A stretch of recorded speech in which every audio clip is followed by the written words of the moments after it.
Now, had a interesting class today, and I think I always try to talk about something that I think people sort of get. And what I was talking about was that organizational theory, organizational design is really about maximizing human potential. It's actually I personally view it, I don't have a very I have a distaste, to be honest, to view performance in terms of financial performance or any particular objective form of performance. I have you probably have already picked that up, but I was talking about how organizational design and organizational theory is maximizing human potential, and knowing that or realizing that um, how you get signals of human potential is when people feel dissatisfied. People have, mental health issues. They have stress. Um, things. So if you feel unfulfilled, um, it doesn't.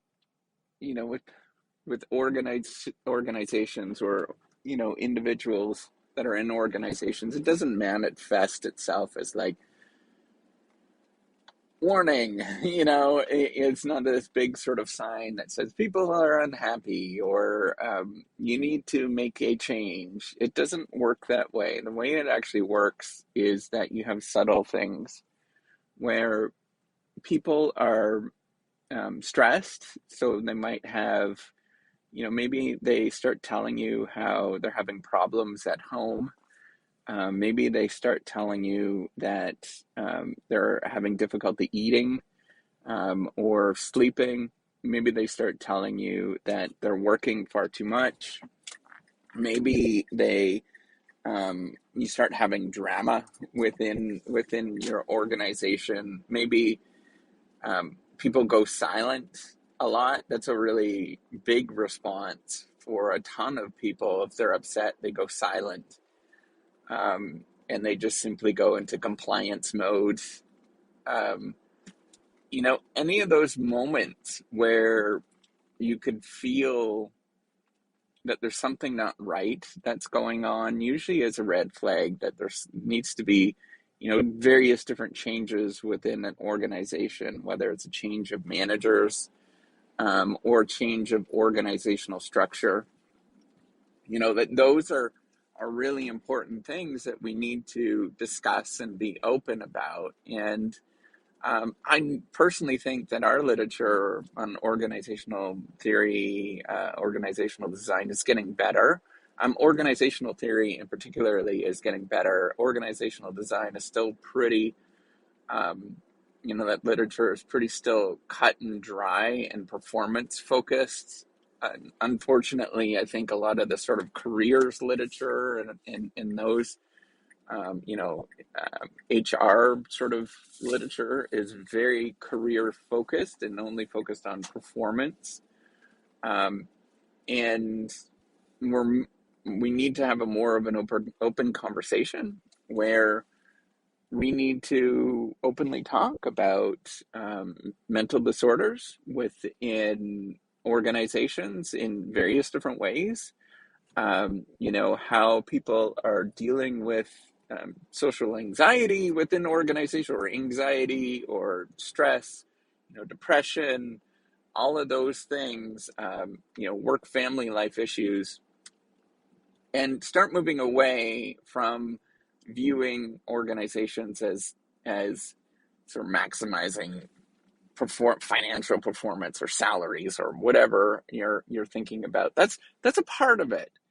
That's 60% of it, right? Because if you maximize salaries and you maximize performance of the organization, you can spend on different resources, and things will do pretty well from that. It's pretty cut and dry that is an important part. But the 40% that you're focused on, are people truly happy? Or do they feel fulfilled within your organization? Are they going silent? Um, are they smiling and enjoying themselves? That is such a huge factor that is underappreciated. And I wish that we would do more research where we would go into organizations and count the number of smiles. I know that I've mentioned things like that before and how it seems ridiculous, but nobody has done that kind of stuff. And that's super important. I think we need to start saying, hey, we're not financial maximizing entities. We are a bit, 60% of our life, I would say that that is an important component, but the other 40%, or even more than that, 50%, is really focused on, am I living a good life? Am I happy? Am I encouraged? Am I self-actualized, right? If you think of Maslow's hierarchy of needs, those things are way important, and yet they're so underrated. They're so undervalued. And I think the next couple decades that we're gonna really start seeing this. I know that in mainstream businesses, we're already talking about that. That's actually really very central to mainstream business right now. That's not a new thing. But in terms of, how we're researching things, in terms of, what we want to encourage in the classroom, in terms of businesses, I don't think we're there yet. I think we're a little behind the times with that in terms of, the research, what we want to teach. The stuff that I'm teaching right now, it seems so like left field, in the sense that, I'm talking about maximizing human potential. It's almost going back to like really old literature, and more of, really, in a lot of ways, sort of coming back a lot, right? Decades and decades, sort of looking at some of that stuff, and taking a step back. I think it's high time that we start looking at these different metrics. It's high time that we start quantifying some of them, because I think we can, with the sort of analytics that we have available. And it's a high time that we start teaching about this and making it more central to the conversation. That, financial performance is only going to get you so far. And that does not build culture within the, financial performance. It can build the culture of whatever you want it to be, but it doesn't give you any insight in what that should be. It doesn't tell you how people should interact. It doesn't tell you what you value.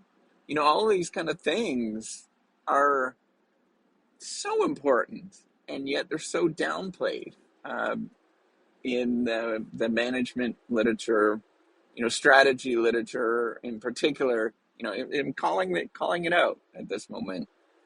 That I think we can go a long ways with it. And we can start pushing some of these questions, and, really talking about some of these more fluffy, what I would consider fluffy, sort of Rudy, kind of lighter stuff, but actually are at the center of what it means to run an effective organization, in my view.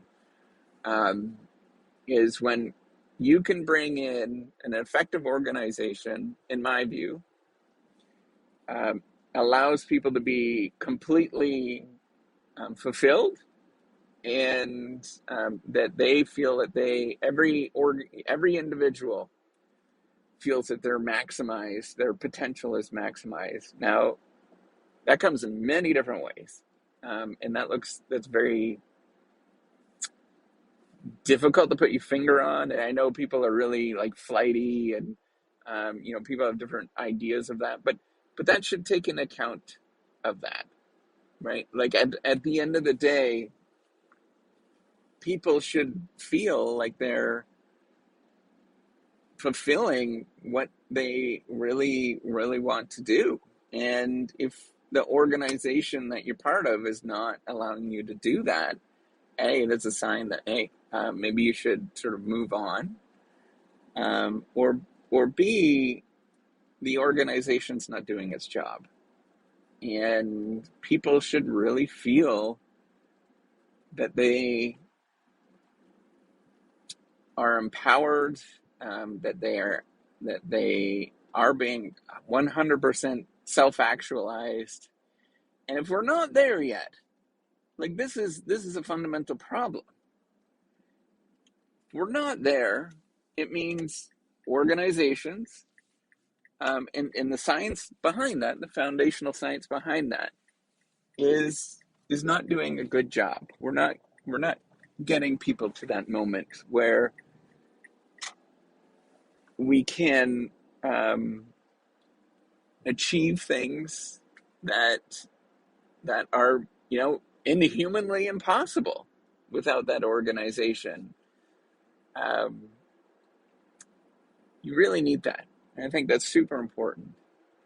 And I know that's like an idealistic view, but it's also a call that I think we can get to over the next decades and decades. I'm not a person that sort of looks at the next decade. I think we should sort of look at, okay, where can we go in 5 decades from now, in 50 years from now? What might that actually look like? And if we can get it to, we're giving people a good sense of what it means to be self-actualized, what it means to feel completely fulfilled, and then how do we actually achieve that? How do we get to the moment of what's the organization look like that allows you to do that? It's a hard call. It's a really hard call, and it's a really complicated, messy process. But the older I get, the more I realize that is actually where we should be going. We should not be thinking about uh, financial performance. That's a small portion of it. What we should be thinking about are people actually being fulfilled. And are they feeling when they are dead, right? Like you can think of organizations as sort of empty canisters, I guess, right? And you have an organization, individual coming, or an individual going in the organization, the individual going out. You can think of sort of a process like that. And, the organization should be that when you go in, as an individual, you probably can be a little aimless and a little kind of, you don't know what you want and all that kind of stuff, like where you are as a regular human being. But then at the end of it, you should feel like, man, I just accomplished so much, and I feel so maximized, and I feel so amazing for being part of that. That's, I think, is a really important thing that we need to emphasize, and I think that's where we need to go. Um, I don't think we'll get there anytime soon, but I think that's the vision that we need to start pushing, and having a conversation about that, is what that looks like. Where, what does it actually mean to live a good life, and use organizations that allow you to get to the moment where you can live a good life. So hopefully you got something out of this. I know it's fluffy, but I like fluffy. I like kind of weird stuff. I think that's where we actually learn a lot. So with that, have a good one. We'll see you on the next one.